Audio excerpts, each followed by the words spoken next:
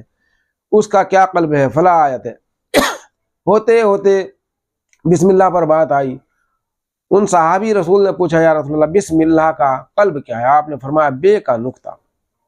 انہوں نے پوچھا بے کا نقطہ کیا؟ آپ نے فرمایا بے کا نقطہ میرا بھائی علی ہے.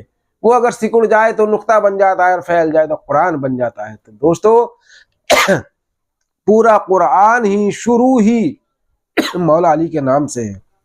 السلام علیکم.